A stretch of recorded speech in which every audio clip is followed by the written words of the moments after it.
What's up guys, my name is Ace and welcome to today's episode of Back to Basics, the series where I go over basic tips that are designed to help people that are new to or maybe struggling a little bit with Call of Duty. In today's episode, we're going to be talking about being predictable versus being unpredictable. One of the biggest downfalls of a beginner is the fact that he's often way too easy to predict. He'll take the same route to the same spot he uses every single game, hoping for success that he may have found in one particular game. It can be very easy for a good player to catch on to this and find really easy ways to kill the beginner.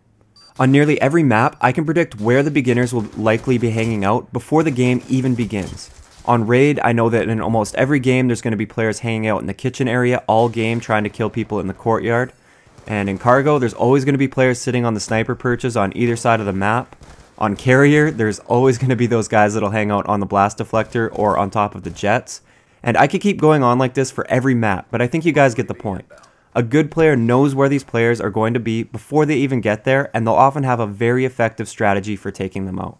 Most of the kills that I get in a game are on those predictable players that stay in the popular spots all game. It's basically just free kills for me.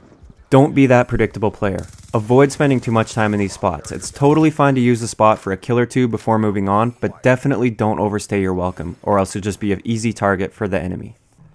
Being unpredictable can also apply to situations where you find yourself in a gunfight.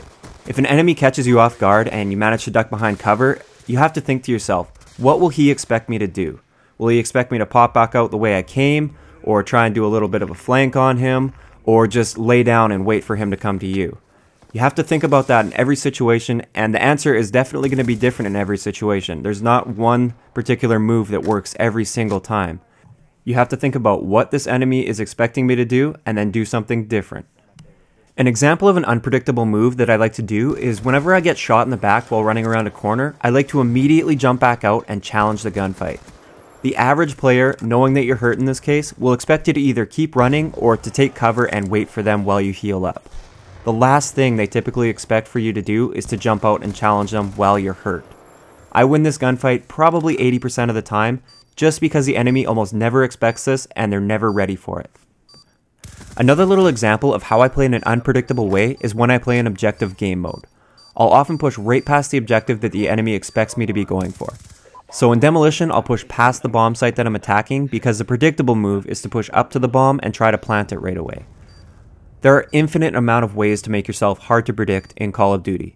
Just remember to always ask yourself, what will my enemy expect me to do and how can I do it differently?